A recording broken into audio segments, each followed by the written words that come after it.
आताशा होत आले यापुढे ते ना कधी होणे.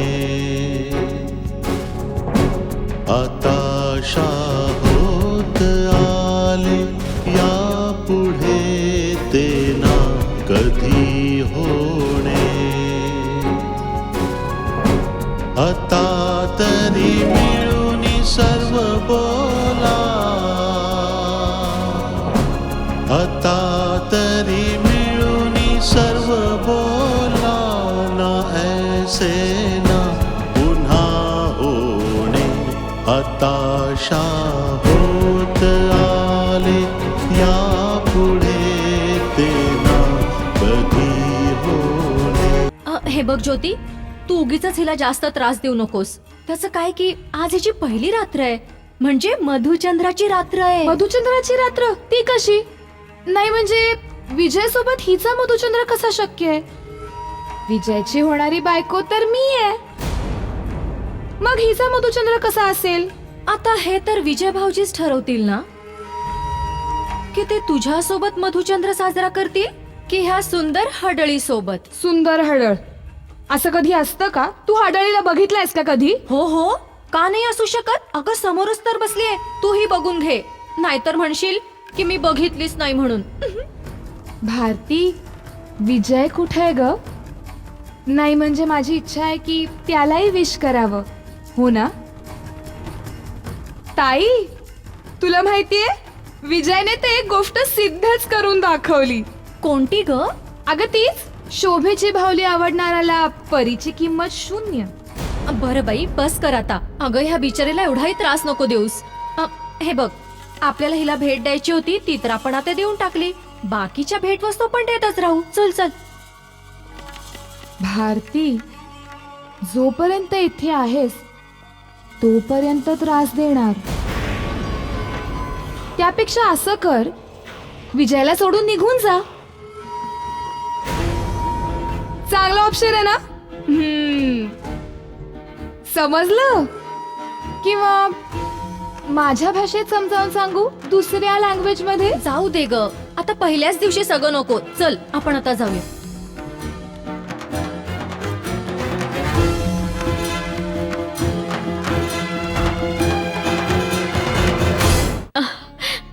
अरे देवाचे खूप खूप आभार आहेत की माझा मुलगा घरी परत आला. माझा राम वनवास बघून परत आलाय. चल ये, तुझ्यासोबत खूप गप्पा मारायच्या. हो आई, आई माझ्यासाठी सुद्धा एका चमत्काराप्रमाणेच आहे. या घरात परत येणं म्हणजे एखाद्या स्वप्नाप्रमाणेच भासत होतं. पण खरं सांगू, यावरून एक गोष्ट सिद्ध झाली की तुझ्या बाबांचं मन खूप मोठं आहे. खरंच त्यांनी माझ्या इच्छेचा मान राखला. हो आई, ही गोष्ट तर मला पटते.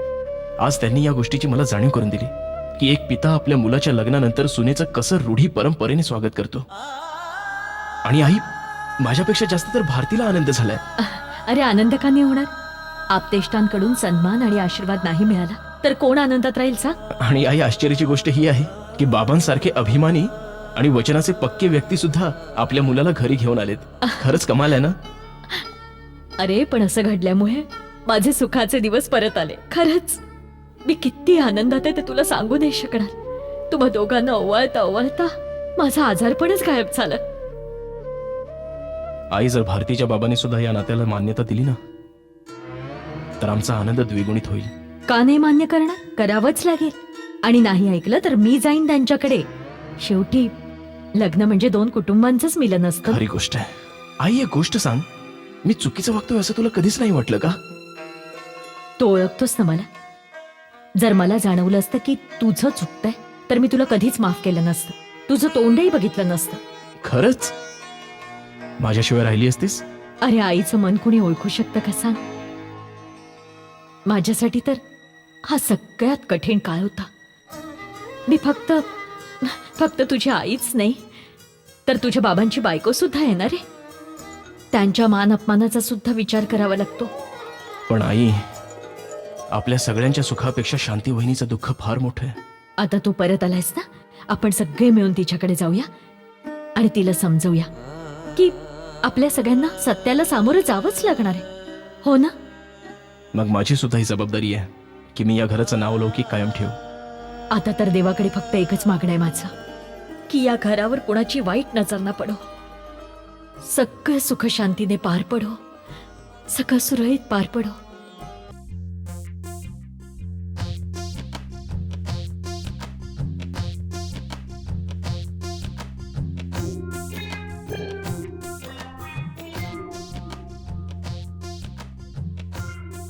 अहो आईसाहेब, हा अहो तुम्ही हे काय उलथापालत करताय?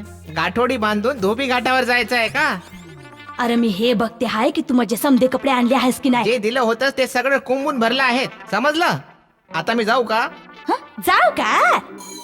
अरे कुठं जायचं आहे एवढं तुला? कुठली कमाई करायला चालला आहेस? काय पण ध्यान आहे? जेव्हापासून इथं आला आहे तुझं रूपच बदललं आहे. आई साहेब, तुम्ही मला बघून बघून कंटाळला आहात. अहो मला सुद्धा इकडे तिकडे बघू द्या. क्या? इथं कुठली जत्रा भरली आहे का? हा? की कुठं सिनेमा लागला आहे? एवढा उतावळा होतोयस ते? आई साहेब, यू आर नॉट अंडरस्टँडिंग, समजलं? अरे माझ्या पंढरी राया, अरे इथं येऊन तुझी भाषा बी फार बदलली आहे. अरे ललन, इथलं वातावरण चांगलं नाही, वाईट आहे, सावध राहा. कोणापासून? मी असं ऐकलं आहे की ह्या गावात चेटकिनी फिरत असतात. मी घाबरत नाही कोणाला. माझं नाव लल्लन आहे, लल्लन. काय र, माझी बुरकट साडी कुठं आहे? ह्यातच तर ठेवली होती, जरा नीट शोधा. अरे शोधतेच आहे, सापडत नाही म्हणून विचारते. तिथंच तर नाही सोडलीस ना? आई साहेब, राहिली तर राहू द्या ना, इथल्या बाजारातून विकत घेऊया. तसंही पुढे कधी ना कधी गरज पडणारच आहे ना. अरे आठवड्याभर तर राहायचं इथं. मग आपल्या हरिद्वारला परत जायचंय. हरिद्वार? हरिद्वारला कोण चाललंय? तुम्हाला जायचं असेल तर जा, मी अजिबात येणार नाही. ललन, बराच रुळलायस तू इथं. असं झालंय काय? आई साहेब, तुम्हीच तर म्हणत होतात ना, लग्न कर लग्न कर. हं? ते तर करायचंच आहे, पण तुझ्या योग्यतेची मुलगी पण मिळाली पाहिजे ना. तेच तर सांगतो आई साहेब, तुम्हाला मुलगी शोधायची गरज नाहीये, मी मुलगी शोधलीये. मला म्हणायचं आहे की मुलगी जेव्हा सापडेल तेव्हा मी तुम्हाला कळवेन. अरे माझ्या पंढरी राया.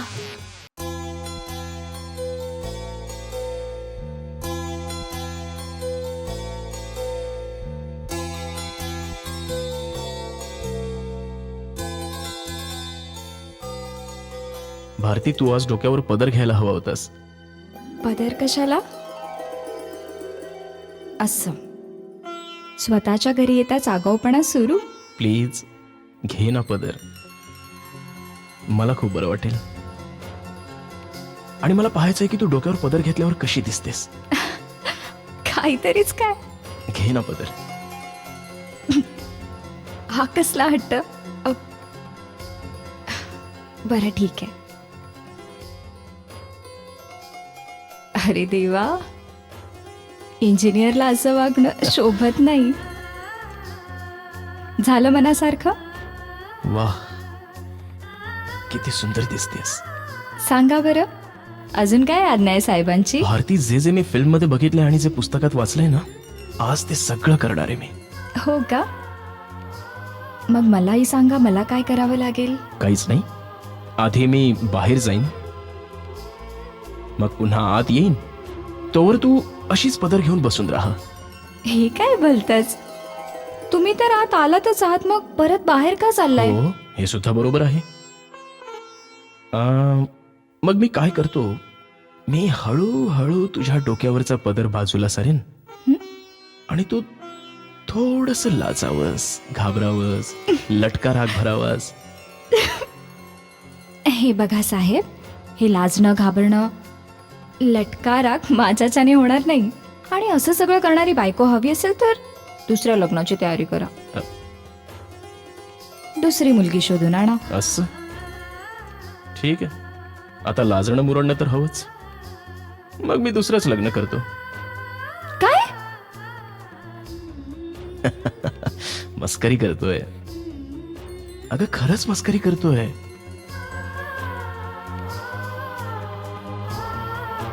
भारती, आज मी खूप आनंदात आहे. आणि आई तर आनंदाने नाहून निघालीये.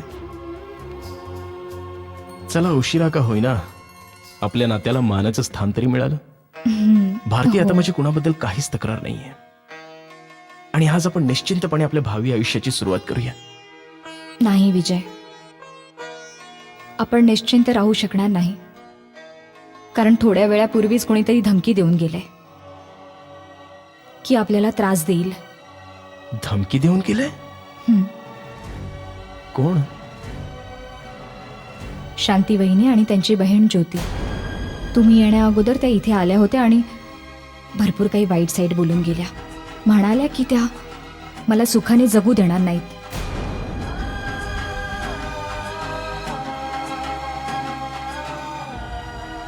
तू काळजी करू नकोस. मी सगळं सांभाळून घेईन.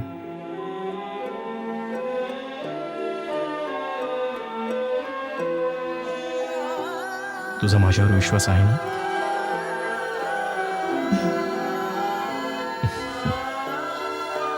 हो.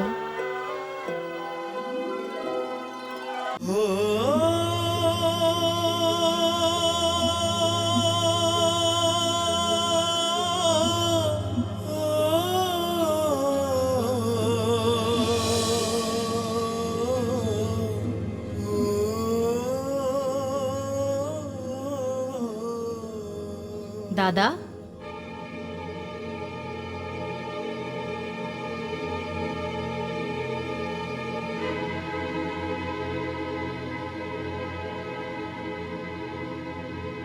दादा, तुम्ही इथे एकटे काय करताय? झोपला नाहीत? तब्येत बरी नाहीये का? तब्येत बरी आहे माझी. मला झोप येत नव्हती म्हणून मी जरा इथे येऊन बसलो. झोप येईल तरी कशी दादा? जर डोळ्यासमोर सतत मुलीचा चेहरा येत असेल तर कोणत्या वडिलांना झोप येईल? असं काही नाही आहे. या वयात झोप न येण्याची बरीच कारणं असतात. जसं तू समजतेस तसं अजिबात नाहीये. हे माझ्यापेक्षा चांगलं कोण समजू शकेल? भले तुम्ही काहीच बोलू नका, पण मला काय माहित नाही की तुम्ही मनातल्या मनात किती झुरत चालले आहात. काहीही बोलतेस तू. मी अजिबात झुरत वगैरे नाहीये.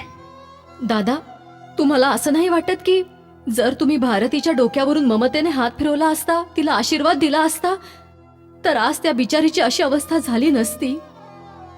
कोणास ठाऊक कुठे गायब झालीये ती? ती कुठे राहते, कुठल्या परिस्थितीत राहते, तिचा नंबरही लागत नाहीये दादा. मला तर भीती वाटते की तिच्यासोबत काही अघटित. अरे देवा, हे मी काय बोलते? बस तारा बस. हे वारंवार भारतीचं रडगाणं माझ्या समोर गाऊ नकोस तू.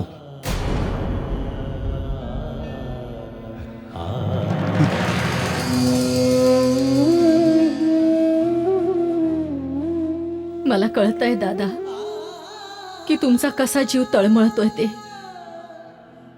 इच्छा असूनही तुम्ही लपवू शकत नाही. तुम्ही शाळेतच एवढी मस्ती करायचा? मी सांगितलं होतं ना तो रूम मध्ये बंद केल्याचा किस्सा.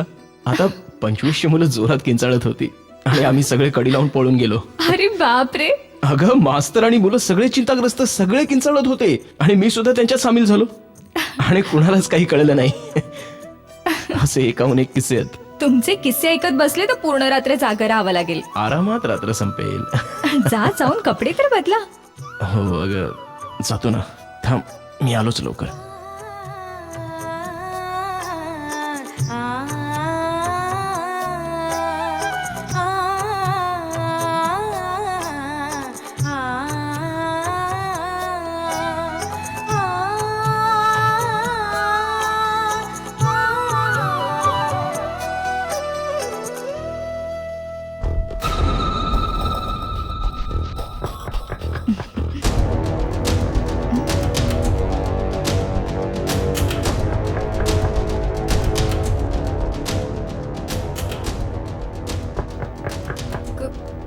कोण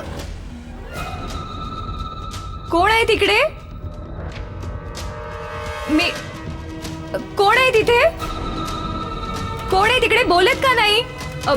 विजय, विजय लवकर या. कोण आहे तिथे? विजय जरा तिकडे बघा.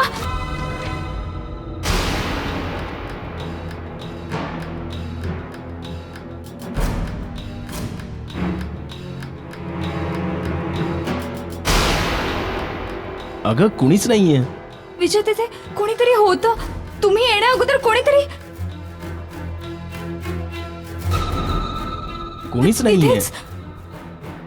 तुम्ही येण्या अगोदर कोणीतरी उभं होतं इथे आणि तुम्ही येताच. कुणीच नाहीये भारती, तुला भास झाला असेल. नाही, माझा भ्रम कसा असेल? आता कोणीतरी असे इशारे करत होतं की सगळे झोपलेत. किती रात्र झालीये, कुणीच नाहीये. तुला झोप आलीये, तू झोपायला हवंस. तू म्हणत होतीस ना की तुला झोप येते. चल झोप झोप. आईने सांगितलंय की उद्या सकाळी तुला काहीतरी गोड बनवायचंय. चल आता डोळे मिट.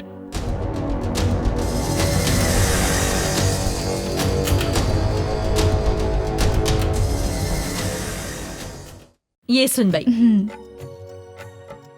लक्षपूर्वक बघ.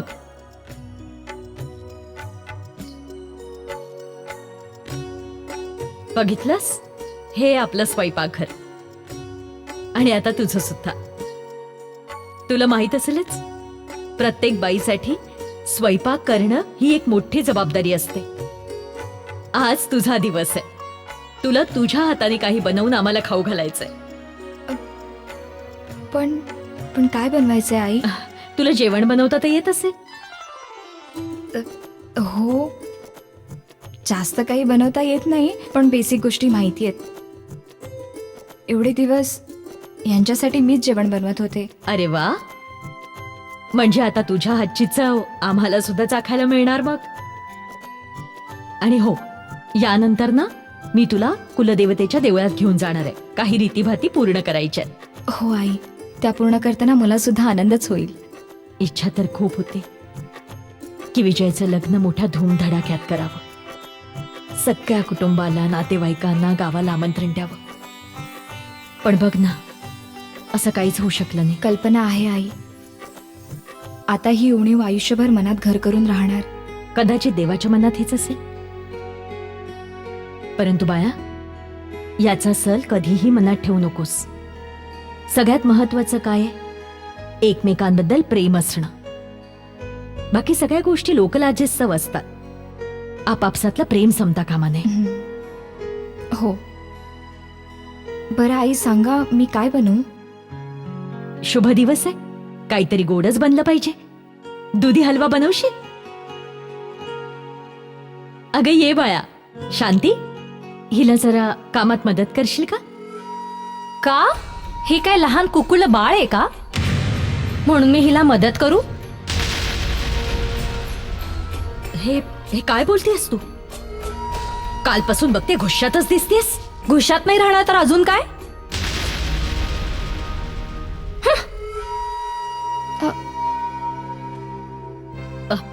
जाऊ दे तिला. तिच्या बोलण्याकडे लक्ष नको देऊस तू.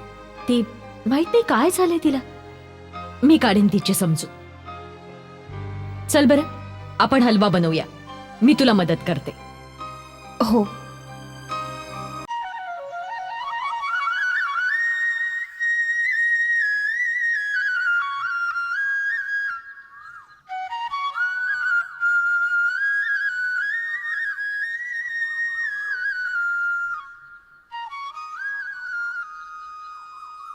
अरे तारा काकी, नमस्कार. नमस्कार. तुम्ही कधी आलात? मी तर ऐकलं होतं की तुम्ही गाव सोडून कायमचे निघून गेलात. जर तू तुझ्या सासरी जाऊन परत येऊ शकतेस तर मी शहरात जाऊन परत नाही येऊ शकत. हे तर माझंच घर आहे. चांगलं केलं काकी, नाहीतर घर नुसतं खायला उठत होतं. जर घरात माणसंच नसतील तर ते घर भकास होऊन जातं. बरोबर आहे तुझं. आणि तुझं काय? कशी आहेस? मला तर वाटलं होतं की ह्यावेळी आनंदाची बातमी देशील. का काकी, तुम्हाला मी आत्ता आनंदात दिसत नाहीये का? आणि तसंही एवढ्या लवकर मला मूल नकोय. तसं तुला तुझ्या मैत्रिणीच्या बाबतीत सगळं काही कळलं असेलच ना? हो काकी, ज्याच्या नशिबात जे लिहिलेलं असतं ते होण्यापासून कोणी टाळू शकत नाही. माझी इच्छा आहे की तिने सुखी राहावं. कुठल्या परिस्थितीत लग्न झालं, कसे तिचे बाबा नाराज झाले, सगळं मला सांगितलं. बिचारीने खूप सोसलंय. तुला सगळंच माहितीये तर तुला हे सुद्धा माहित असेल ना की ती कुठे राहते ते? काकी हे काय बोलताय तुम्ही? ती सासरी नाहीये तर मग कुठे? हेच तर मी तुला विचारते, कारण मी तिच्या सासरी गेले होते. त्या लोकांनी सांगितलं की भारती तिथे राहत नाही. असं कसं होऊ शकतं काकी? थांबा, मी तिला फोन लावते. तुझ्याकडे तिचा नंबर आहे? हो, पण जुना नंबर तर लागत नाहीये. अहो काही दिवसांपूर्वीच मी तिला देवळात भेटले होते आणि त्यानंतर फोनही केला होता. थांबा ना.